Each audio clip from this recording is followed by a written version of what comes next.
va a tener lugar hoy a las 19:45 horas, ¿sí? Van a disponer de 15 minutos para responder allí unas consignas que están planteadas, en donde ustedes van a tener que consignar si esas aserciones que allí están mencionadas son verdaderas o falsas en base a la lectura que les acerqué y que tenían ustedes allí disponible en cátedra virtual.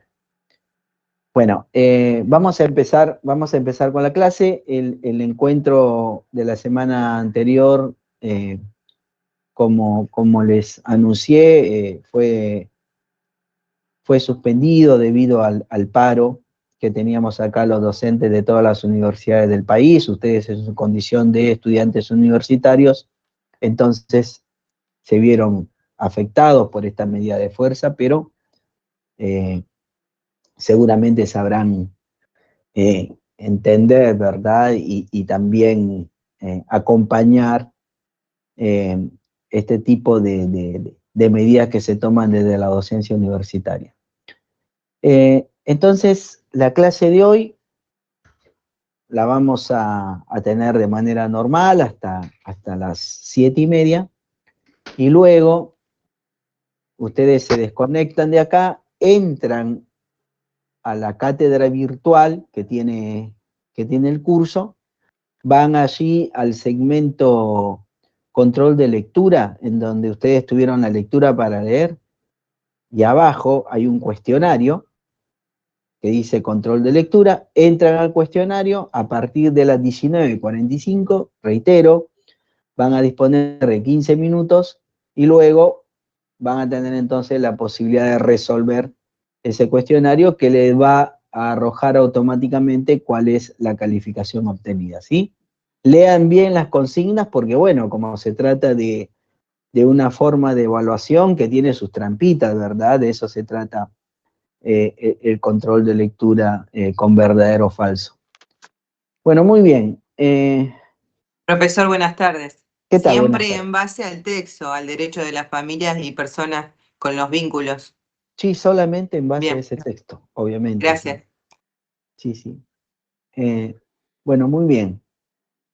Vamos a empezar con el tema de hoy.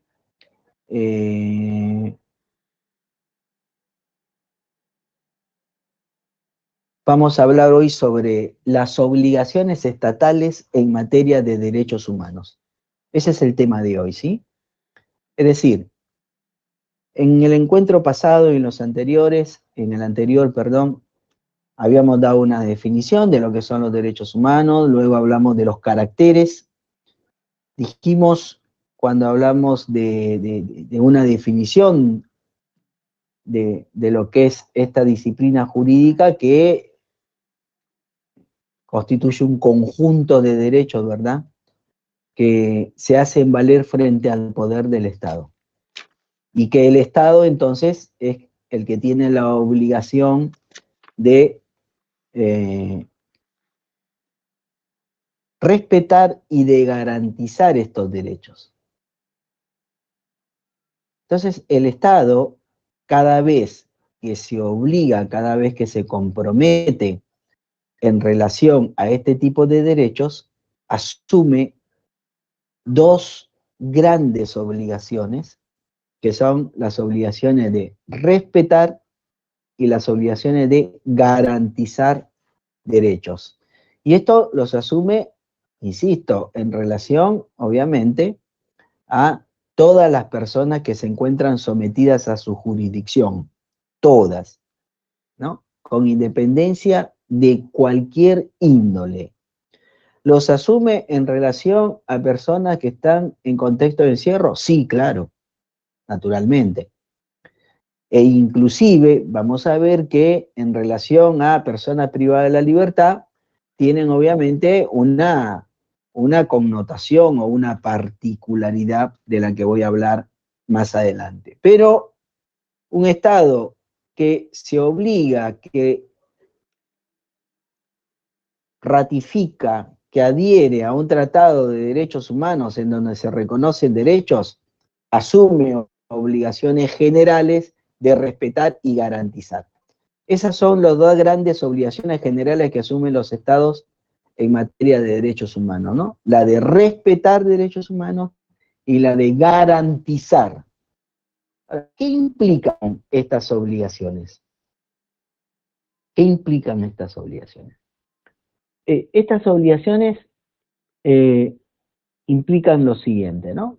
A ver, algunas características.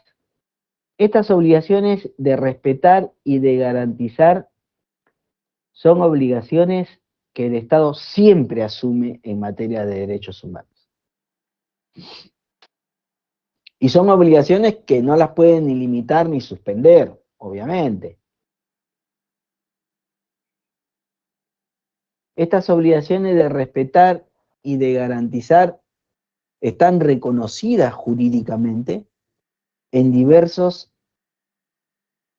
instrumentos jurídicos en donde se reconocen derechos de las personas. ¿Y qué implican? ¿Qué implica la obligación de respetar derechos? Hablemos de esta primera obligación.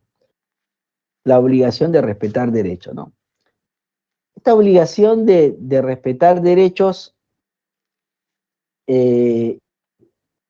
implica para el Estado una obligación de abstención, de un no hacer, en donde el Estado se va a obligar, entonces,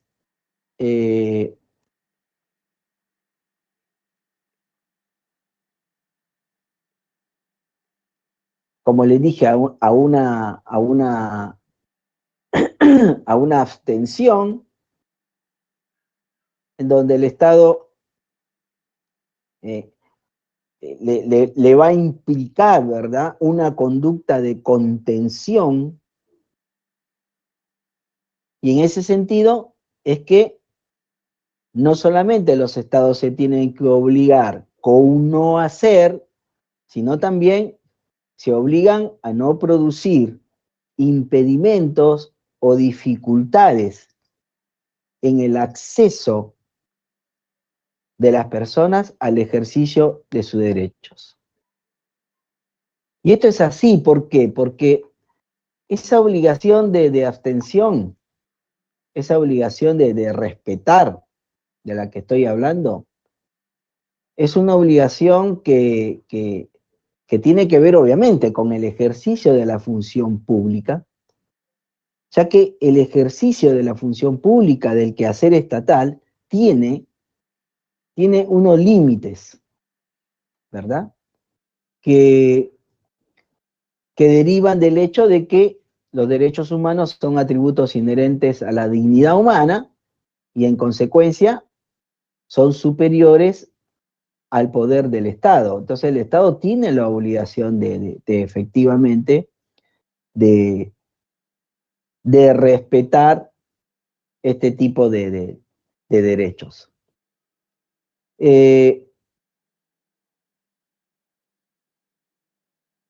La obligación de respetar, entonces, implica para el Estado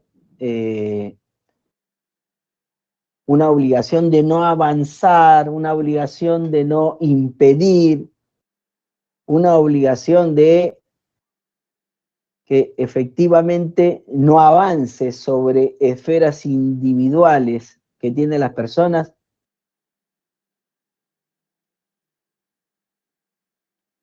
Y esto implica necesariamente entonces que esa obligación de respetar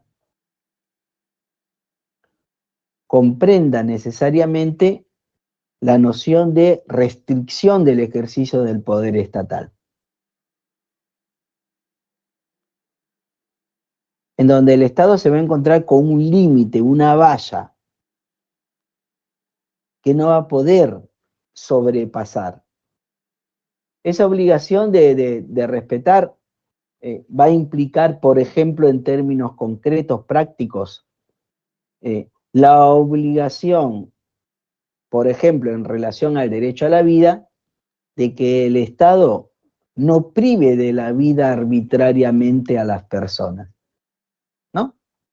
Fíjese, implica entonces un límite donde el Estado se va a obligar a no cometer actos que constituyan privaciones arbitrarias del derecho a la vida de las personas. El Estado se obliga a respetar el derecho a la libertad de expresión. ¿Cómo se concreta? Y bueno, el Estado se va a obligar a no coartar, por ejemplo, el derecho a la libertad de expresión. Y consecuentemente, bueno, no puede, por ejemplo, ejercer censura previa, no puede tampoco, por supuesto, adoptar medidas que impliquen un ejercicio solapado de censura previa, como puede ser, por ejemplo, cancelación de, qué sé yo, de licencias, por ejemplo, para una empresa radial. El Estado tiene que respetar el derecho a la libertad personal. Y entonces, como el Estado se obliga a respetar el derecho a la libertad de las personas, bueno, el Estado no puede detener a una persona de manera ilegal, de manera arbitraria, ¿no? Estas obligaciones, entonces, implican, repito, las obligaciones de respetar siempre un no hacer, una abstención por parte del Estado en el ejercicio de derechos. Y esta obligación de respetar, en contraste con la otra obligación, vamos a ver que la obligación de garantizar, al contrario, la obligación de garantizar lo que exige, a diferencia de la obligación de respetar, la obligación de garantizar sí exige una conducta activa, un deber positivo que asegure la existencia en la realidad, en los hechos, de libre y pleno ejercicio de derechos humanos. Es decir, la obligación de garantizar apunta a su realización práctica, ¿no? Garantizar exige del Estado una actividad de signo positivo, lo cual obviamente le requiere al Estado la adopción de diversos tipos de medidas, ¿no? Y esta obligación de garantizar implica la obligación de los estados de organizar todo su aparato gubernamental, es decir, de poner en funcionamiento todas las estructuras a través de las cuales se manifiesta el ejercicio del poder público, de manera de asegurar jurídicamente, ¿verdad?, en un plano de libre y pleno ejercicio a los derechos humanos. Como consecuencia de esta obligación de garantizar, vamos a ver que los estados van a asumir, a su vez, dentro de esta obligación de garantizar, dos subobligaciones, para decirlo de alguna manera, que son, por un lado, la obligación de prevenir y, en otro plano, la obligación de investigar, sancionar y la obligación de reparar. Después vamos a ver de qué se trata, ¿no? Pero a grandes rasgos, reitero, esta obligación de garantizar, que es una obligación dinámica, que es una obligación que exige un hacer una prestación al Estado, se mueve en dos planos bien diferenciados.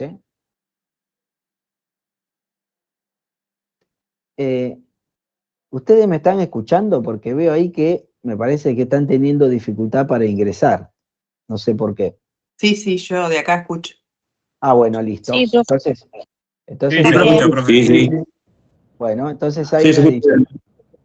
hay una dificultad en la sala de espera, pero bueno, no sé por qué. Yo les pongo a admitir y no. Pensé que teníamos problemas, ¿no? Bueno, esta obligación entonces de garantizar, reitero, tiene una suerte de dos subobligaciones, ¿no? Vamos con la primera, que es la obligación de prevenir. ¿Qué implica esa obligación de prevención o de prevenir violaciones de derechos humanos? Esa obligación de prevención, y es una obligación que le exige al Estado, entonces, anticiparse al daño, anticiparse a la violación. Esa obligación de prevención eh, eh, reitero, se muestra como un anticipador a todo eventual daño y abarca esta obligación de prevención todo un conjunto de medidas que son de carácter jurídico, político, administrativo, cultural, que promueven la salvaguardia de derechos, ¿no? Y en el que no es posible hacer una enumeración detallada de todas las medidas de prevención, ya que estas medidas de prevención obviamente van a variar según el derecho del que se trate y también según las condiciones propias de cada Estado, ¿no? Entonces esas medidas de prevención son infinitas. ¿Qué medidas de prevención ustedes consideran, por ejemplo, que podría el Estado, en este caso el Estado provincial, adoptar a los efectos de salvaguardar, perdón, los derechos de las personas privadas de la libertad? ¿Qué se les ocurre? ¿Qué tipo de medidas se debieran tomar para anticiparse, reitero, a un eventual hecho dañoso? Ustedes que están allí en el, digamos, en el día a día.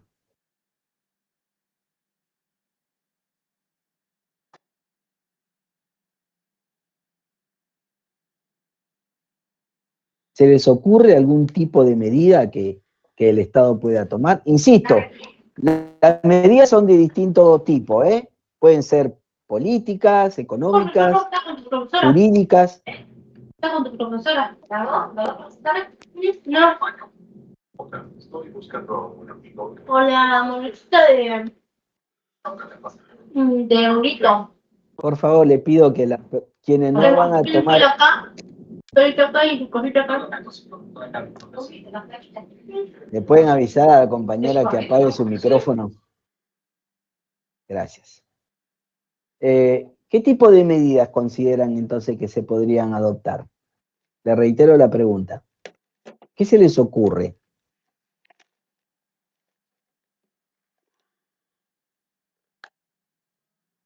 Profesor, Sí, a ver, Hernán. con relación, a ver, no sé si tiene relación o no, pero bueno, con respecto a lo que fue sufrido en la pandemia y se le cortó el vínculo del derecho al interno que tenga relación, interno familia, eh, que tenga contacto, ¿sí? Que vengan a visitarlo, como en ese momento se había restringido por el tema de la pandemia, lo que se hizo fue los celulares y la habilitación de los celulares en forma masiva para que tengan el contacto con la familia. ¿Algo así puede ser?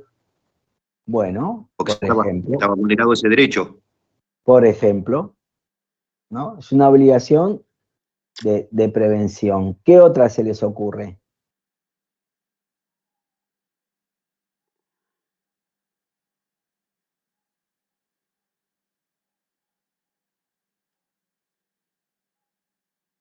no sé, se me ocurre por ahí, no sé si está bien, pero mediante planes o programas que consista por ahí en realizar algún tipo de actividad que no se estaba haciendo.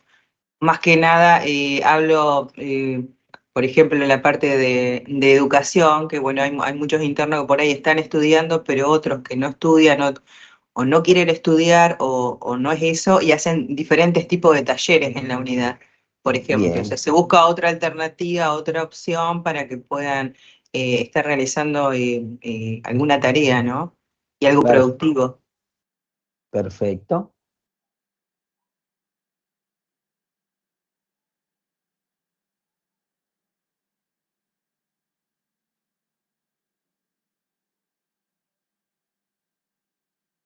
Por ejemplo, en materia de prevención,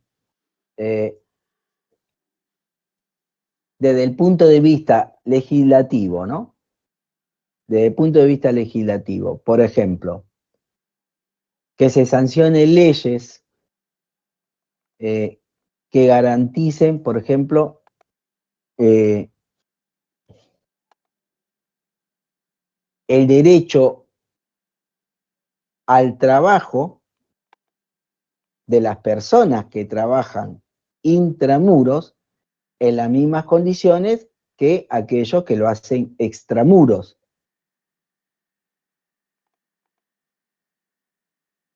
¿Qué les parece esta disposición, esta medida legislativa?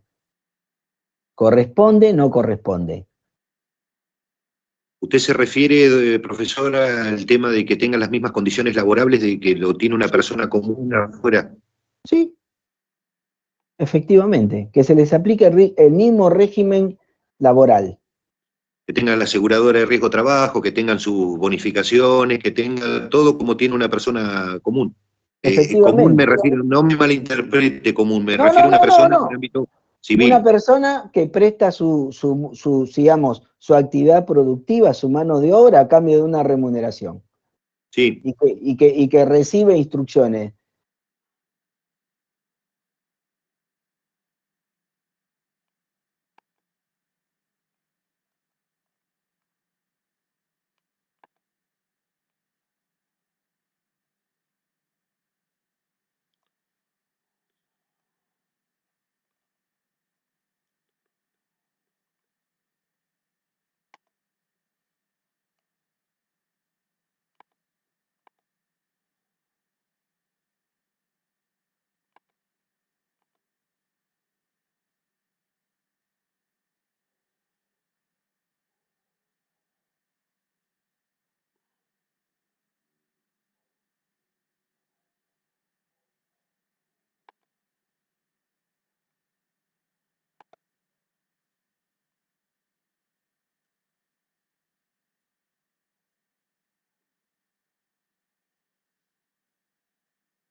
Los diferentes trabajos están canalizados y con un estimado correspondiente para el trabajo que hace por día. ¿Y tienen, por ejemplo, asegurado de riesgo de trabajo?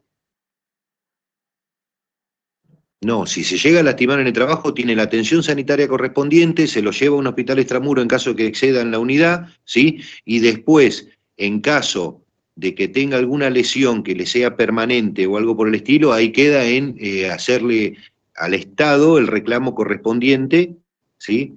En su ámbito ya cuando recupere su libertad. Porque hay muchos casos que ha pasado así, que le hacen el reclamo al Estado una vez que recuperan Claro. su libertad por la lesión sufrida. Pero la pregunta es, ¿por qué no pueden tener la cobertura de una asegurada de riesgo de trabajo si está trabajando? Y sí. Que le dé prestaciones tanto en especie, imagínense un trabajador, qué sé yo, en contexto de encierro que nada, se rompe la pierna en 3 pedazos. Pero también, como usted dice, de la aseguradora de riesgo trabajo, si trabaja y tiene todas las condiciones de trabajo, tendría que tener aportes también, Ah, y si bueno, vamos por ese lado. bueno. Entonces, bueno, esa es una medida, ¿no? ¿Hay que adecuar la legislación laboral? Yo considero que sí. Otra medida que se me ocurre, que lo estamos pensando con ustedes, que me parece que es muy importante, porque obviamente son los que están en el, como le dije, en el quehacer cotidiano de esto. Efectivamente, como decía la compañera, es muy importante, ¿verdad?, que el Estado tenga política pública, que el Estado adopte políticas públicas, planes de acción, para, obviamente, para garantizar, ¿verdad?, el derecho de las personas privadas de la libertad, a la realización, al disfrute y goce de sus derechos. ¿Qué otras? ¿Qué otras se les ocurre? Por ejemplo, ¿se conoce sobre esto que ustedes han leído hoy? Que es algo como novedoso, ¿verdad? Sobre derechos de familiares y personas afectivas a personas privadas de la libertad. ¿Qué les pareció el control de lectura? ¿Consideran que efectivamente el Estado tiene la obligación de atender la situación de estas personas o no? E inclusive lo lleva a un terreno en donde me refiero a personas que están claramente en una situación de vulnerabilidad, como es, por ejemplo, no sé, un niño, un hijo menor de una persona privada de la libertad. ¿Qué opinan de eso? Yo creo que como venimos hablando, sí, que el Estado debería garantizarles esto, ¿no? A las personas que están privadas de libertad, esta posibilidad de que no se rompa el vínculo y que a su vez, como decía en el texto, hay muchos niños y también por ahí personas mayores que estaban a cargo de esta persona que estaba privada de libertad y de repente se quedan por ahí, bueno, sin ese recurso, ¿no? En algunas cuestiones. Entonces, bueno, tomar medidas para poder, más que nada, ir por otro lado en cuanto a la familia, porque queda sin protección. Bueno, hablaba del hombre y de la mujer. En la mujer también en muchos casos eran son las personas encargadas de los chicos, de los adolescentes, eran las madres de familia que llevaban adelante ese hogar y bueno, se quedan sin nada, ¿no? También si tienen, por ejemplo, un familiar a cargo o con una discapacidad, se quedan sin ese sustento de alguna manera. Y creo que sí, que el Estado garantiza y tiene que respetar eso. Creo que se tiene que llevar adelante. No es fácil y no digo que lo hagan siempre o que se cumpla siempre, pero me parece que están totalmente vulnerables esas personas y es el momento que necesitan para que el Estado esté presente, ¿no? No digo que siempre va a ser ideal, estaría buenísimo, porque así todo funcionaría bien, pero bueno, en la medida que se pueda, eh, todos esos derechos que tienen estas personas se deberían de cumplir, y más que nada cuando vemos que hay menores, que hay adolescentes, que quedan totalmente a la deriva en algunos casos. Siempre por ahí se consigue algún familiar directo, dice que por ahí se puede hacer cargo, pero bueno, no es lo mismo. Porque aparte viene Claro. toda la consecuencia atrás, ¿no? Que sufren toda esa familia, la Sí, sí, discriminación, sí. la marginación, que les produce esto, la persona encarcelada y todo lo que tiene que convivir en la sociedad o en donde ellos quedan, en el mundo que por ahí están rodeados de personas que no reciben una ayuda directa, todo lo contrario. Bueno, tiene mucho que ver ahí, afecta la salud mental, hablaba obviamente la parte económica y se ven discriminados por todas estas cuestiones y por quedar en este estado, ¿no? Efectivamente.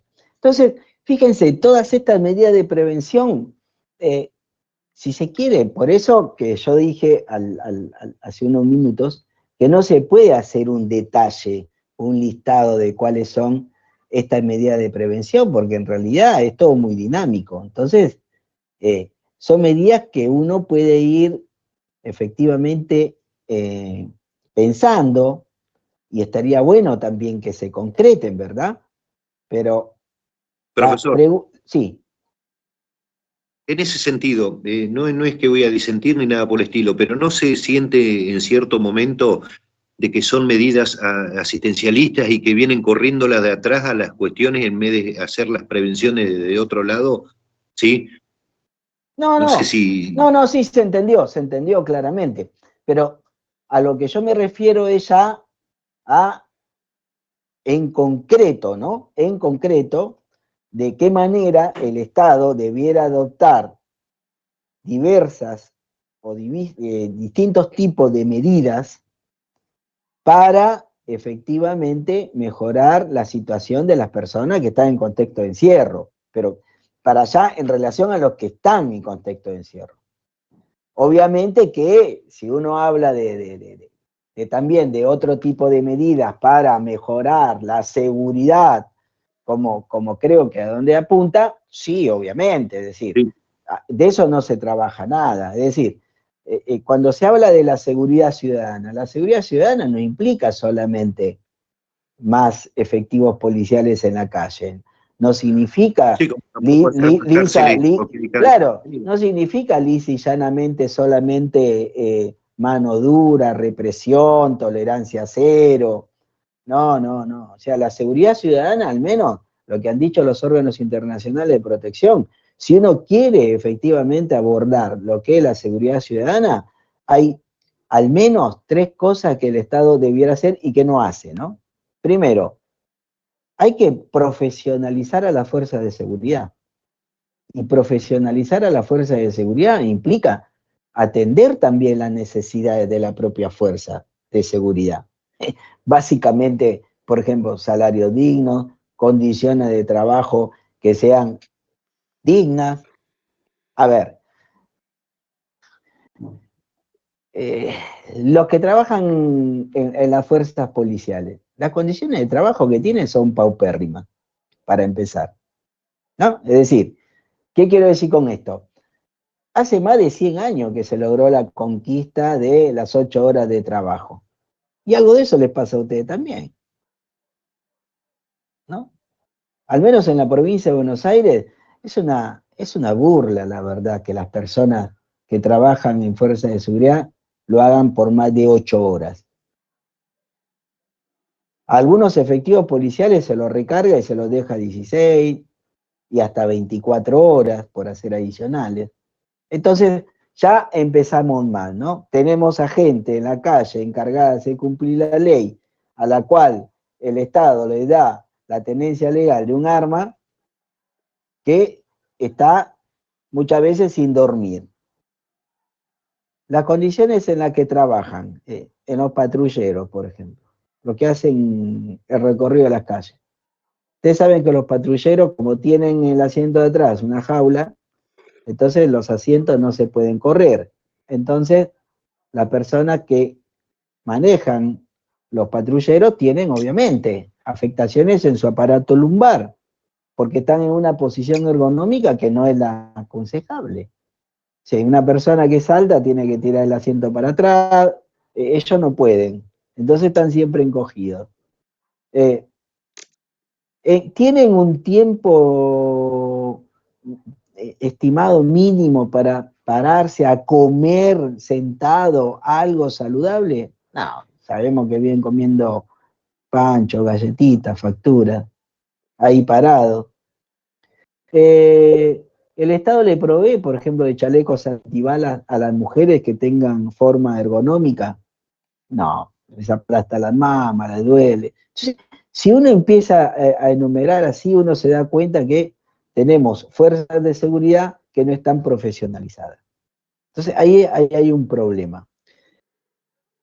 Otro factor que hay que atender si uno quiere hablar de seguridad ciudadana, ¿no? Es el tema de la justicia penal que tenemos. Una justicia penal que parece que es una justicia penal selectiva, porque sabemos, ustedes lo saben mejor que nadie, ¿verdad? Es verdad eso, de que quienes están privados de su libertad en establecimientos carcelarios provienen de una determinada clase social y que hay muchos que están allí por, qué sé yo, robo, hurto. Pero no es de ahora, profesor. Esto, No, la no, justicia yo ya lo siempre vino sé. caminando por el No, poder obvio, económico, por el poder político y siempre fueron de la mano. pero claro, pero eso ya se sabe que es así. Digo por si alguno alguna vez dice en serio, miren, yo les ofrezco seguridad ciudadana, ¿no? Y si quiere abordar con seriedad el problema, ¿no? A mi juicio, tendría que ir por esos tres factores, como le dije. Profesionalizar la policía, obviamente tiene que claramente allí hacer unos ajustes en lo que es el sistema judicial, lo que duran los procesos penales, en donde claramente muchas veces el proceso penal apunta al victimario, pero a las víctimas, a ver, en materia, por ejemplo, de delitos contra la integridad sexual, una mujer que sabe que hay un proceso penal contra el violador, que se prolonga por 3, 4 años, que la llaman 2, 3 veces. ¿Cuántas veces han llamado de los juzgados por teléfono y las víctimas han dicho, no me llamen más, cierren la causa porque no quiero saber nada, quiero cerrar esta etapa de mi vida? En donde, fíjense, me ha pasado, ¿no? Me ha pasado. Entonces, por ejemplo, una mujer que es víctima de violencia en razón de su género, ¿no? Y que tiene el cónyuge que ejerce violencia física. Entonces, va con el ojo como una compota, porque le propinaron un golpe y una piña en el ojo, y se anima y va a hacer la denuncia a la comisaría de la mujer acá en La Plata. En La Plata tenemos una población de más de 700.000 personas y hay una sola comisaría de la mujer. Hay varias comisarías, pero la comisaría de la mujer solamente tiene 2, una suerte de unidades de la comisaría de la mujer que funcionan en Los Hornos y en Citibel. Después, en todas las comisarías, la realidad es que no quieren tomar denuncia. Mandan a la gente a la comisaría de la mujer. Entonces, listo, mandan a la gente a la mujer. La mujer va, está lejos, va a la comisaría de la mujer. Llega a la comisaría de la mujer y le dice, no, mire, no tenemos equipo técnico, no hay un gabinete interdisciplinario, entonces tiene que hacerse una revisación médica para poder determinar, obviamente, la gravedad del daño. Entonces se tiene que ir a un hospital que tenga guardia oftalmológica. Fíjese cómo actúa la justicia ante la comisión de un delito, porque es una lesión que puede ser no leve, tal vez pueda ser grave, ¿no? Porque puede hacer que el ojo esté muy afectado. No sabemos cuáles son las secuelas que le van a quedar a esa mujer. Sí, la mujer muchas veces se va a su casa. No siente el acompañamiento. Ahora, del otro lado, ¿no? En el marco de una relación de trabajo, una compañera le dice a un compañero, me duele, estoy con la espalda toda dura, qué sé yo. Bueno, deja que te hago masajes. Le empieza a hacer masajes. El compañero de trabajo a la compañera, ¿no? Empieza a hacer masajes. Y resulta ser que la compañera, en un momento posterior, denuncia que el compañero, haciéndole masaje, le tocó un pecho. Entonces va y hace la denuncia a la policía. Y la policía ahí se activa. Con el patrullero la llevan hasta la unidad que se llama acá en La Plata, de delitos contra la integridad sexual. Se arma una causa penal, la llaman, se activa. ¿No le parece que hay una postura bien distinta del Estado en relación a un hecho y a otro? Esto pasa, ¿eh? Entonces, y los ejemplos así uno los podría multiplicar, ¿no? De cómo la justicia penal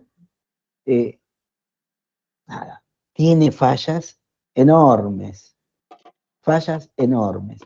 Y la otra pata, para no irme del tema, porque ya quiero cerrar con esto, la otra pata, si hablamos también de seguridad, obviamente, es que claramente hay que también abordar a las agencias penitenciarias para que efectivamente cumplan con su cometido, para que las cárceles dejen ser lo que son. Bueno, ahí el Estado tiene que invertir también en profesionalizar a las agencias penitenciarias. Para empezar, obviamente, que quienes trabajan en el servicio penitenciario, por ejemplo, tengan un sueldo digno, una remuneración digna, para que las condiciones de labor sean las mejores, para que las instalaciones sean las adecuadas, para que se cumpla con el fin de la resocialización y se lleven adelante todo ese régimen tratamental como marca la ley. Bueno, pero si usted le dice a cualquier persona de que para hacer eso tiene que construir nuevas cárceles, entonces, claro, el común de la gente se enoja y dice, no, ¿para qué va a construir? No, es piantavotos para un político en el marco de una campaña electoral anunciar que en su programa para mejorar la seguridad, por ejemplo, va a ampliar el número de cárceles. ¿Es así o no? Entonces, bueno. ¿Cómo podemos ir contra eso si tenemos cárceles de 140 años, profesor? Y bueno, Estamos hablando de cárceles de 1880, bueno, estamos hablando de cárceles. ¿Sí? bueno. No es cárceles de 40 años, 20 años, que las hay también, pero las cárceles icónicas dentro del servicio tienen más de 140 años. Y son lugares de Sí. encierro por donde transitan no solamente quienes Sí. están privados de la libertad, Y sino nosotros que trabajamos, quienes trabajan también en el servicio. O sea, no es que ustedes tienen una parte VIP y digamos, y los privados de la libertad están en esos lugares. Están todos en el mismo lugar, ¿o no? Igual, profesor, yo pensaba en esto. ¿El Estado tiene las mismas falencias con las personas que están libres que con los privados de libertad en Sí, cuanto a la obvio. vulneración de un montón de derechos? Porque lo mismo, o sea, hay un montón de falencias y fallas que no cumplen, por ejemplo, hablando de las familias de las personas privadas de libertad, Sí. que no están encarceladas, o nosotros mismos desde el Estado, que no cumple en cuanto a todo en el ámbito laboral y a todo lo que debería cumplir. De las mismas condiciones están los privados de libertad. Y por ello me preguntaba, inclusive ahora cuando usted hablaba lo de, bueno, la aseguradora, y yo pensaba, apenas si nosotros tenemos suerte y se cumple con todo, nos toma a nosotros la aseguradora, digo, ojalá estuviera todo bien y para Mire, los privados de libertad también, pero para nosotros también es un laburo de que se hagan cargo, de que se tome la incapacidad, no sé, el porcentaje que corresponde, o sea, si no lo reclamás, si no lo seguís, si no lo haces, creo que falla parejito de todos lados. mire, lo más emblemático que hay de todo lo que estamos hablando es lo que pasa con las aseguradoras de riesgo del trabajo. Es decir, ¿qué quiero decir con esto? El Estado es el que asume la obligación de respetar y garantizar el derecho, por ejemplo, a la salud y a la integridad psicofísica de las personas. De las personas que trabajan para el Estado, obviamente. Pero este derecho, el Estado, ¿qué es lo que hace? Lo delega, ¿sí? O mejor dicho, la obligación, no el derecho, ¿no? la obligación que tiene la delega en particulares. En empresas particulares que son las aseguradoras de riesgo del trabajo. Estas aseguradoras de riesgo de trabajo tienen la obligación de prevenir de que la gente no tenga ni accidentes ni enfermedades en ocasión del trabajo. Pero ¿qué es lo que hacen? No trabajan en la prevención. Cero. No destinan ningún tipo de recursos para trabajar en la prevención. Y lo único que hacen es, acaecido el evento dañoso, acaecido el siniestro, el daño, pagan la tarifa. Y vaya lo que cuesta para que paguen. Yo les pregunto, a ustedes, ¿alguna vez Provincia RT fue a darles capacitación para que no tengan, para evitar la producción de un daño o una enfermedad? No, yo no Yo he creo que va sabido. más por el lado. No, nunca. No. Miren, yo en la facultad trabajo hace 22 años. Tenemos ART, obvio. Entonces, la ART, ¿cuál es el daño en la salud que se le genera al docente, a la docente? En el habla, y porque uno está hablando y tiene que estar en 1 o 2 cursos. Bueno, nunca en todos estos años vino la ART acá a la facultad para dar una capacitación sobre, por ejemplo, el uso apropiado del manejo del habla. Nunca. Y entonces, claro, hay muchos colegas que por ahí empiezan con disfonías, con ardor en la garganta. De hecho, a mí ahora, por ejemplo, me está riendo la garganta. Será porque vengo de dar clase 2 horas ahora acá en la facultad, estoy en la facultad. Nada, no hacen nada por prevenir. Y esa falta de obligación de prevención, uno la puede replicar en diversas actividades, ¿no? No se trabaja en la prevención. Y es una lástima, porque si se trabajara en la prevención, entonces no habría vulneración de derechos. Tiene que ver con lo económico también, y obviamente, si nadie le exige, ellos no lo van a hacer. Porque yo trabajaba en una empresa privada y sí se tomaban, se prevenían y había gente que iba y brindaban todos los recursos para prevenir. Pero bueno, acá estamos en el Estado, creo que cuesta más.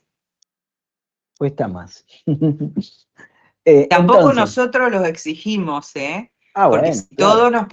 todos nos pusiéramos de acuerdo y empezamos a pedir, a solicitar lo que realmente nos corresponde, decir, no, yo voy a trabajar, pero necesito esto, los bolsillos en condiciones, los chalecos creo que por ahí ya haría un poco de ruido. No digo que nos van a brindar todo, pero me parece que ya va a ser un poco de ruido y van a tener más cuidado.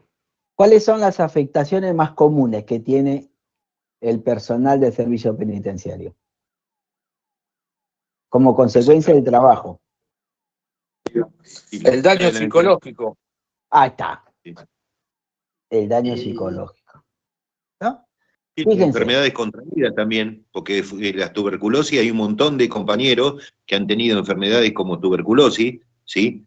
Y eso saben que es para toda la vida. Ese es un daño irreparable, amén de lo psicológico, como nombró el compañero. Y entonces, fíjense, ustedes identificaron 2 dolencias, ¿no? Por un lado, el contagio de la tuberculosis, por el otro lado, obviamente, lo que tiene que ver con lo que se llama una afectación en la salud mental. Ustedes los identificaron. Las empresas aseguradoras de riesgo de trabajo, ¿ustedes piensan que no saben de esto? Y el tema es por qué no trabajan en la prevención. Porque les sale más barato pagar que prevenir y capacitar. ¿Será que les sale más barato prevenir que capacitar? Y interpretándolo así a grandes rasgos y a sentido común, si no hacen nada para la prevención, ¿sí? Que tienen que invertir en prevenir, en capacitar, en hacer un montón de cuestiones, uno usa el sentido común y dice, bueno, entonces no lo hacen porque es de costo-beneficio, les sale más barato pagar que capacitar y hacer las prevenciones. Ahora, pero fíjense, esas empresas que llevan adelante una función estatal tienen que estar sometidas al contralor del Estado. El Estado controla la Superintendencia de Riesgo de Trabajo, controla que hagan medidas de prevención. Parece ser que no, ¿verdad? ¿Sabe lo que pasa, profesor? Que el proceso también es prácticamente como el de la justicia. Llegar a la superintendencia cuando uno tiene alguna dolencia, alguna falencia, es engorroso. El proceso es engorroso, con abogados de por medio, y uno va gastando plata suya para llegar a esa instancia. Entonces, ¿qué hace? Acobardan a la gente, la cansan, no llegan a la instancia que tienen que llegar, y entonces evitan todo ese proceso de pago después. Con diferentes dolencias, lesiones o lo que sea. Sí, obvio. Es lo que pasa. Ahora, entonces, esa obligación de prevención es importante, es una obligación que el Estado la tiene que asumir, obviamente, con determinación, ¿verdad? Es una obligación que el Estado, si bien no es una obligación de resultados, sino que esta obligación de prevenir es una obligación de medios. Pero el Estado tiene que acreditar que ha hecho todo lo que esté a su alcance para prevenir. Ahora, si esa obligación de prevención no fue suficiente para que el hecho violatorio de derechos se produzca, entonces allí se abre como una suerte de segunda posibilidad, que es siempre dentro de la obligación de garantizar, la obligación del Estado de investigar el hecho violatorio, de perseguir y de juzgar al responsable o responsables y de reparar a la víctima, ¿no? Y entonces, pasa un hecho que constituye una violación de derechos humanos, entonces el Estado inmediatamente tiene la obligación de investigar. Esa obligación de investigar es una obligación que el Estado la tiene que asumir como un deber jurídico propio, de manera que no tiene que depender de la actividad procesal de la víctima, de sus familiares, no tiene que depender de la aportación de prueba o de elementos de prueba que le acerquen los particulares. Esa obligación de investigar, el Estado la tiene que asumir de manera seria, o sea, con seriedad, y no como una simple formalidad que esté condenada ya de antemano al fracaso, que esté condenada a ser infructuosa. O sea, hago como que investigo, o tomo algunas medidas investigativas, pero solo para cumplir. No. Sino que cuando el Estado, a través de alguno de sus agentes, toma conocimiento de la violación de un hecho y tiene que investigar, esa investigación la tiene que iniciar de oficio, sin dilación, es decir, sin demora. Y esa investigación tiene que ser seria, imparcial, efectiva, por todos los medios legales posibles, y que esté orientada a la determinación de la verdad y a la persecución, a la captura, al enjuiciamiento y también al eventual castigo de todos los autores responsables de los hechos y en particular, sobre todo cuando obviamente esté involucrado un agente estatal, ni hablar. Entonces ahí es donde se concreta esa obligación de investigar, repito, de sancionar y de reparar. Esa obligación de investigar es fundamental, como les dije, que se lleve adelante de manera oportuna, inmediatamente. ¿Por qué? Y porque obviamente el accionar inmediato le permite al Estado, por ejemplo, determinar la gravedad del hecho, ¿no? Por ejemplo, hablábamos de casos de violencia contra la mujer, ¿no? En un caso de violencia contra la mujer, cuando la mujer va y denuncia que es víctima de violencia por parte de su marido, de su esposo, de su novio, de su concubino, el hecho violatorio de ese derecho humano que tiene la mujer a llevar una vida libre de violencia, bueno, ya llegó a la esfera de conocimiento del Estado. El Estado ya tomó conocimiento de que a esa mujer se le están vulnerando su derecho a llevar una vida libre de violencia. Entonces, a partir de ese momento, el Estado es el que asume la obligación jurídica propia. El Estado es el que tiene el deber de hacer todo lo que esté a su alcance, todo lo posible, para que esa mujer ya no vea vulnerado ese derecho a llevar una vida libre de violencia. Entonces, ¿qué hace? ¿Qué tiene que hacer el Estado, no? Como dije, el Estado tiene la obligación de actuar inmediatamente, tiene que investigar inmediatamente.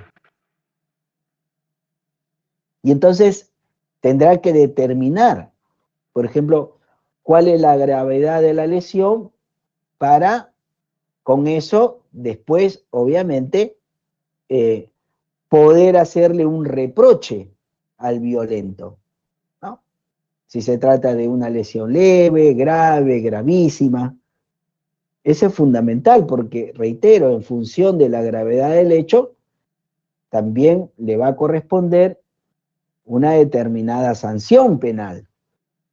Entonces, el Estado tiene la obligación de investigar inmediatamente. En caso de violencia, por ejemplo, contra la mujer, ya que estamos con el tema, para salir un poco de privado de la libertad, si quieren, ¿no? Después podemos volver con privado de la libertad. Pero una vez que el Estado se puso a investigar inmediatamente a esa mujer que es víctima de violencia, la tiene que atender, y esa atención implica que esa mujer víctima de violencia, por ejemplo, sea atendida por un gabinete o que se le brinde atención médica y psicológica completa y detallada. O sea, es importante esto porque imagínense una mujer que viene así, en ese estado, necesita contención psicológica, que se la va a brindar, obviamente, un profesional de la conducta humana. Vos podés poner al mejor abogado del mundo, pero el abogado no tiene herramientas profesionales para que se pueda atender esa situación, ¿no? Una vez que se le dio esa contención inicial a la mujer, por ejemplo, víctima de violencia, el Estado le tendrá que tomar, obviamente, una declaración.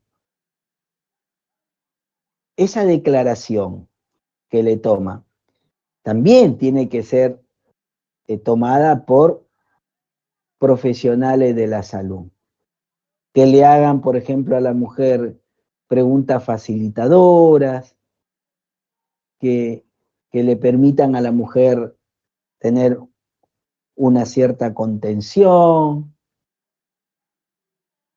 que tenga ese profesional una escucha activa, que en esa escucha no la juzgue, porque muchas veces pasa eso, y bueno, mirá, ¿qué querés? Seguramente el típico que se sigue diciendo, algo habrá hecho, pero ¿por qué le hiciste eso? Tal vez con eso lo provocaste. Una consulta, profesor. Sí, ¿Y le hacen también un seguimiento? Porque más allá de que hayan sufrido violencia y demás, por ejemplo, en mi caso, veo muchas que le hacen la denuncia, caen detenidos y son ellas mismas las que van a verlos. no se hace nada de eso, lamentablemente. Es decir, una mujer en serio que es víctima de violencia, pongamos el caso de esa mujer que yo dije que fue con el ojo compotado, ¿no? Supongamos que esa mujer se armó de mucha paciencia, de mucha gana, ¿no? Y fue al hospital, a una guardia oftalmológica. La revisaron, fue con el certificado médico, con el informe médico, volvió a la comisaría. En la comisaría le toman la denuncia y se va a su casa, sin ningún tipo de acompañamiento.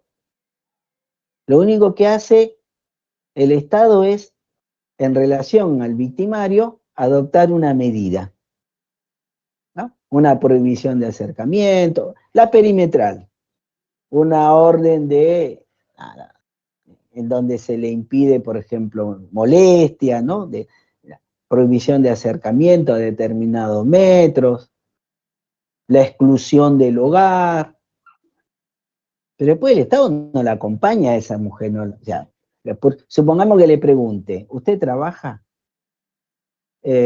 No, dependo digamos, del sueldo del victimario.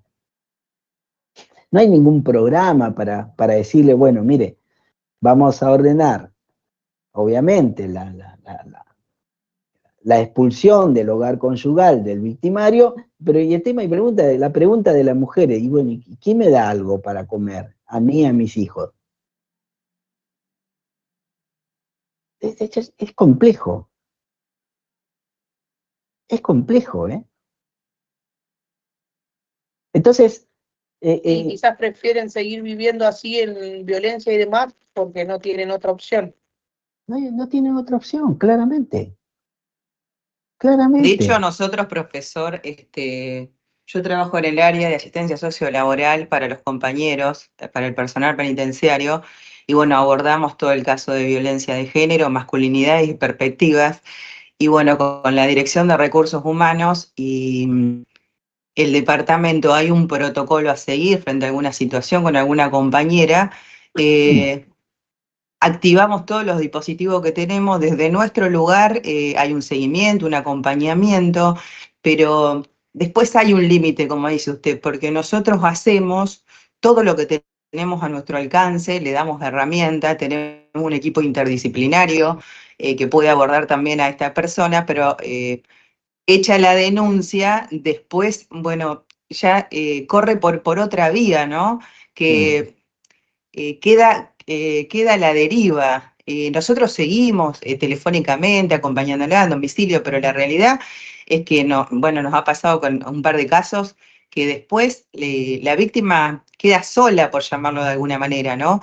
Si desde la policía no tienen efectivos para, no sé, para hacer una guardia, por más que se le dé el botón antipánico, cuando ellos llegaron ya ha habido casos que, bueno, el agresor ya está en el domicilio. Entonces, bueno, ahí es como que ya nosotros no podemos seguir y te das cuenta que creo que es toda una cadena también, ¿no? Una Sí. falencia porque no hay recurso humano, tampoco en la policía, entonces no pueden llegar, pero bueno, la realidad es que sigue pasando. Y a Además, veces, bueno, pero está bueno, digo, desde la institución se implementaron un montón de, por ahí de dispositivos, de acciones que se están haciendo, y la verdad es que se le cortó a la compañera, qué lástima. ¿Verdad? Pero es verdad eso, o sea, la violencia contra la mujer es una problemática que se tiene que abordar de manera integral. en donde tienen que estar involucrados los tres poderes del Estado, necesariamente, ¿verdad? Poder legislativo, poder ejecutivo, poder judicial. El abordaje tiene que ser, además, interdisciplinario, pero no se hace así, lamentablemente. Entonces, a esa mujer se le toma la denuncia. Esa denuncia después la tiene que decidir la justicia. Ahí ya entramos en el tema de la justicia. Y la justicia está muy estereotipada, en donde muchas veces no se le cree a la mujer. En donde los estereotipos de género están muy, muy instalados. Y entonces, claro, se le resta credibilidad. Y por esa razón, de derecho de los derechos humanos, por ejemplo, se ha establecido que la declaración de la víctima, de la mujer víctima, tiene que ser considerada como prueba fundamental de los hechos, ¿no? Y entonces acá lo que sucede es que, claro, se produce todo una suerte de subversión, una suerte de estremecimiento de quienes están en el mundo del derecho, porque a nosotros desde siempre se nos ha dicho, miren, el que alega tiene que probar. El que alega prueba. Entonces, si la mujer alega que es víctima de violencia, tiene que probar. Bien, hasta ahí vamos bien. El tema es, ¿cuáles son los medios de prueba? Y lo que por ahí ustedes conocen, ¿no? Prueba testimonial, prueba documental, prueba pericial. Bueno, en el caso de violencia, nada de eso sirve. Porque prueba testimonial casi que no hay. No hay muchos casos de violencia que sucedan en la vía pública. Y en donde uno pueda llevar testigos y decir, mire, le pegó esto. No. Suceden generalmente en ámbitos muy privados. Y entonces, claro, ¿cómo? ¿Cómo el que alega prueba y la prueba es lo que dice la víctima? Sí, como algo muy novedoso, ¿se entiende? Y entonces, claro, desde el derecho de los derechos humanos se ha dicho, miren, está bien, si bien la declaración de la víctima constituye la prueba fundamental del hecho, bueno, es importante también que se pueda acercar otro medio de prueba, como la prueba contextual, la prueba indiciaria. Por ejemplo, el agresor, ¿ha tenido denuncias anteriores? ¿No? El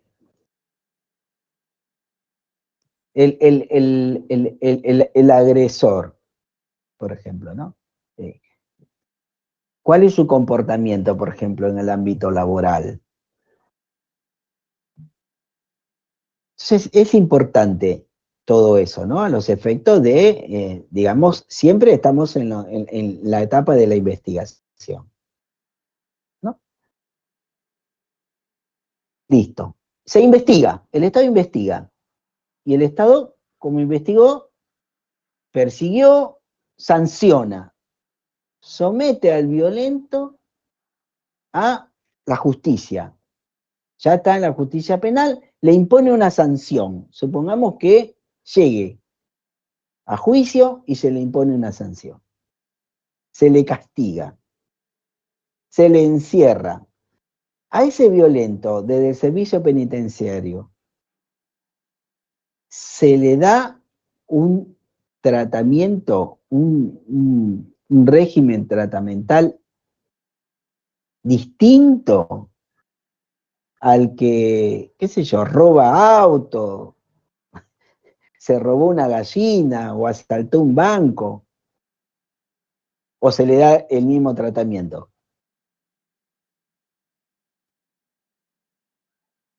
Yo creo que ahora hay muchas más herramientas, más talleres y demás. Por ejemplo, en el lugar donde yo trabajo, en la UNO, hay cursos de reconstrucción de masculinidades que ya por el juzgado mismo lo mandan a hacer para que puedan salir con... ¿Y cuánto dura el curso?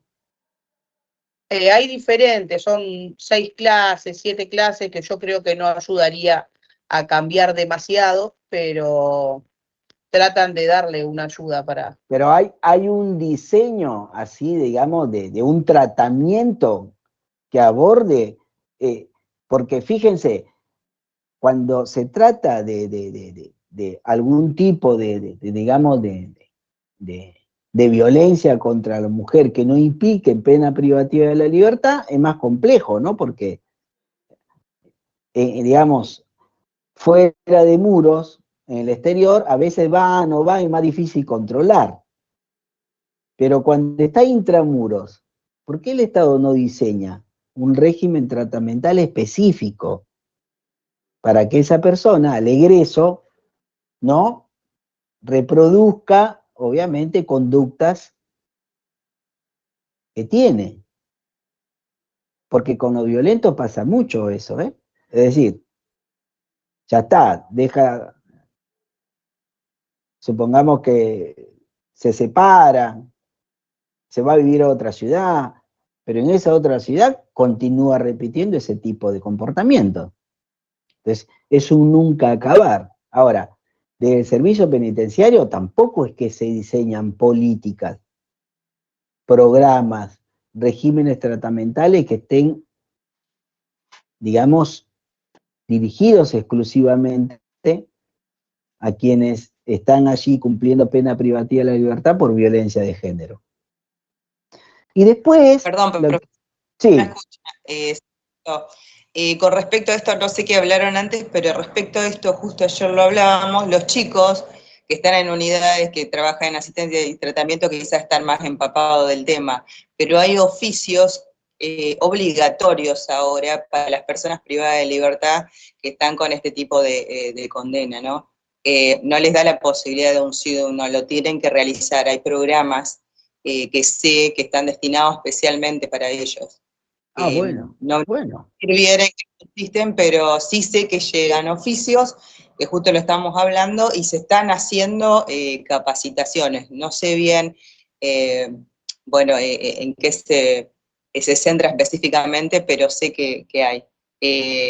Lo digo porque ayer justo lo comentaba un subdirector de una de las unidades, y bueno, pero digo, por eso capaz los chicos que están en asistencia saben un poco más. Bueno, genial. Entonces, si existen, bienvenido sea. No sé si existe de manera aislada, no como parte, digamos, de un programa. Capaz que yo tengo entendido que en algunos lugares sí, en otros no. Entonces, y ni hablar de lo que implica también la reparación de la víctima. Profesor, disculpe que lo interrumpa. Sí, Hay un taller que se llama, que se dicta, de Construyendo Masculinidades, sí, que es un taller que lo pide el juzgado y mayormente son charlas que dan el personal de asistencia social. bien. Eh, Pero por eso el juzgado yo pide, digo, el juzgado pide un taller. La pregunta es, ¿cuántas clases, cuántas charlas tiene ese taller? La compañera ahí dijo que conocía unos 6 charlas.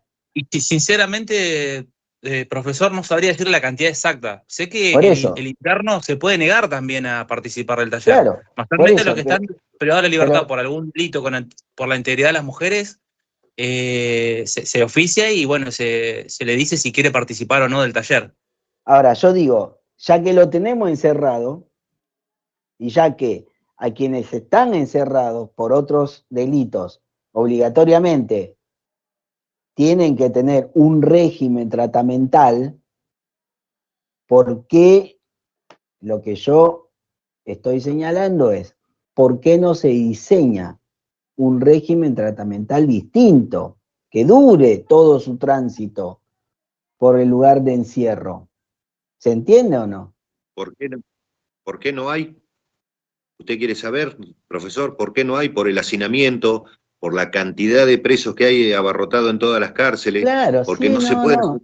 Sí, Y pasa por eso, todo eso también, porque Si Sí, se podría claro. hacer un tratamiento específico por cada delito, para los homicidas ese tratamiento, para los que, lo que roban ese tratamiento, para los que tienen violencia contra la mujer o diferente tipo de cosas ese tratamiento, pero tendrían que estar con la única diferencia, estar sectorizados y tendríamos que tener la capacidad de sectorizarlos, de tenerlos sectorizados por los delitos que tienen, cosa que es imposible, porque No, dentro de un claro. pabellón tenés homicidas, tenés que roban, tenés de violencia, tenés abusadores, hay una mezcla, ¿sí?, de diferentes delitos que no se puede hacer específicamente el tratamiento como se está suponiendo en esta charla que estamos teniendo, ¿sí? Está bien. Que se puede hacer, sí, pero si tendríamos las condiciones, ¿sí? Porque todos dicen, sí, es por el juzgado, es por un oficio del juzgado, pero del Estado, de parte del servicio, hay diferentes programas, pero que por nombrar uno, llevo adelante uno, las cárceles destinadas a jóvenes adultos, sí. De cierta edad, sin contemplar los diferentes delitos que tienen, pero tenés cárceles exclusivas que son para de 18 a 21 años. Entonces ahí tenés todos los que se denominan jóvenes adultos en una cárcel sola. Y el tratamiento es específico, ¿sí?, y certero en esa rama de la edad que tienen esos jóvenes, ¿sí? Nada más. Después, en una cárcel de adultos es imposible hacerlo por esas diferentes cuestiones que estaba planteando. Claro. Entonces, pero, a ver, en general, ¿no? En relación a todos los derechos humanos, asume la obligación de respetar y garantizar estos derechos respecto de las personas, ¿verdad?, que están sometidas a su jurisdicción. Ahora, de estas obligaciones de respetar y garantizar, hay una obligación estatal específica respecto de personas privadas de la libertad que es muy importante. Y es la obligación que asume el Estado en su papel de garante de los derechos de las personas privadas de la libertad. Si quieren, la clase que viene, obviamente, profundizamos, o cuando veamos derechos de personas privadas de la libertad, esa clase, profundizamos, pero en principio, cuando el Estado saca de la esfera de la libertad a una persona a través de un juicio revestido de las garantías del debido proceso, lo condena, lo coloca intramuros, allí el Estado, a través de la agencia penitenciaria, lo que hace es asume un papel de garante, la obligación de garante de los derechos de las personas privadas de la libertad. Y esa obligación de garante es una obligación, obviamente, que está regida por el derecho administrativo y que implica que el Estado se va a obligar a garantizar los derechos que tienen las personas que están en situación de encierro, porque es la única forma que tienen de que se les satisfaga, ¿verdad?, determinadas necesidades básicas. Por ejemplo, el Estado se obliga a garantizar el derecho a la alimentación de las personas privadas de la libertad. Esa obligación de garantizar está reforzada en relación a personas privadas de la libertad porque no tienen posibilidad de ir a procurar alimentación para poder, digamos, subsistir, sino que es algo que se lo tiene que garantizar el Estado. La pregunta es, en términos generales, ¿se puede considerar que el Estado asume efectivamente esta obligación de garante de los derechos de las personas privadas de la libertad? Garantiza el derecho a la vida, a la seguridad, a la integridad personal, a no ser alojada en condiciones de hacinamiento, a servicios sanitarios sanos y limpios, a alimentación adecuada, a la educación, a la salud, a el trabajo, a lo que se llama el vínculo, las relaciones familiares.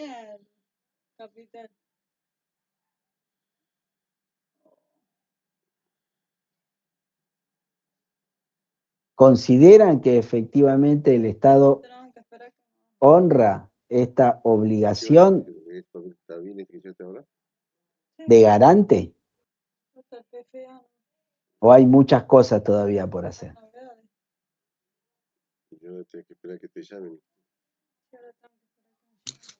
Hay muchas cosas por hacer todavía. Sí, tal cual. Creo que asume como de la boca para afuera, pero bueno, quedan muchas cosas para hacer. Si bien ha cambiado y han cambiado muchas cuestiones, queda mucho, porque también en las condiciones, como decía compañero, en las condiciones que se vive, por ejemplo, en las cárceles, bueno, es imposible. Hasta que no se solucionen otras cuestiones, lamentablemente no se pueden arreglar otras, creo, y por más que tuvieran la mejor intención y garantizan y el derecho, está todo tipificado, y las leyes y todo, en la realidad no se cumple. Desde algunas instituciones se intenta, creo, pero no se cumple. Yo creo que, como dijo usted, profesor, en relación a lo que es la justicia selectiva, ¿no? Dijo usted en una frase, acá también pasa lo mismo. Que el Estado, a través de sus actores, ¿sí? También es selectivo. Es selectivo, tal cual. En eso coincide. Pero, ¿en qué sentido lo dicen? En el sentido real, en que es selectivo también. Yo creo que el Estado, nosotros lo que llegamos a hacer es cubrir las necesidades básicas de los internos, más allá del hacinamiento y todo lo que conocemos de una cárcel. Vamos corriendo para poder cumplir en esas necesidades. Después, todo lo que venga de más, como recién habló Hernán, en caso de los jóvenes adultos y demás, que es un programa que funciona muy bien, todavía en eso nos queda avanzar un montón, pero lo que es salud se intenta cumplir, lo que es cuestiones habitacionales, tenemos un hacinamiento, pero con que se le brinde colchón y no duerman en el piso, por ahí, no quiero decir la palabra nos conformamos, pero intentamos ir solucionándolo, y en eso es lo que se va trabajando. También tenemos que contar que no contamos con un personal que entramos con muy poca gente para poder salir cubriendo atrás de todo, que también no es un tema menor. En relación a eso también quiero aportar 2 palabritas nomás, y no quiero hablar demasiado sobre este tema, porque si no entraríamos en un hilo muy fino. Hay un total desamparo del Estado hacia el empleado penitenciario en ciertas cuestiones, ¿sí? Que ahí el Estado, ¿sí? Nos pone como cara visible, ¿sí? Y lamentablemente nosotros somos una herramienta del Estado y no somos el Estado en sí. No sé si me explico con lo que digo. ¿Qué tal? ¿Qué posibilidad de acceder a un asesoramiento? Ya, estoy dando clases ahora para el servicio penitenciario. ¿Podés volver mañana? Sí, a esta hora. No, perdón, temprano. Yo mañana estoy de 2 a 4. ¿Sí? Dale, por favor, gracias.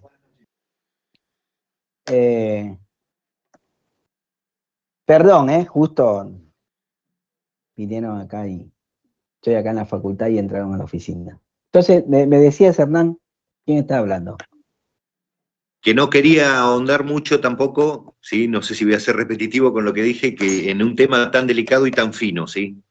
Pero hay una situación a veces de desamparo que nos sentimos nosotros, los empleados penitenciarios, porque somos la cara visible de esta parte del Estado, pero en sí, ¿sí? Somos una herramienta o somos un brazo ejecutor del Estado y no somos el Estado en sí, decía. No sé si se entiende la contradicción de palabras que digo. Porque muchas veces nos culpan o nos condenan o nos machacan, ¿sí? Que el servicio penitenciario esto, aquello, lo otro, ¿sí? Pero nosotros ejecutamos las diferentes órdenes que vienen del Estado, del Poder Ejecutivo en este caso, ¿sí? Y no está a nuestro alcance o no está en nuestras manos, ¿sí? Muchas veces lo que podemos llegar a solucionar si no viene de una línea superior. ¿Se entiende? Sí, permiso. Sí, Yo claro. quería opinar sobre este caso porque al estar compartiendo otras materias, por ejemplo, vamos teniendo conocimientos, como el cuatrimestre pasado, de fallos, de recomendaciones y de lineamientos de tratados internacionales de derechos humanos que quedan a mitad de camino. Entonces, nosotros desde la plana inferior, hay cosas que nos perdemos, ¿no?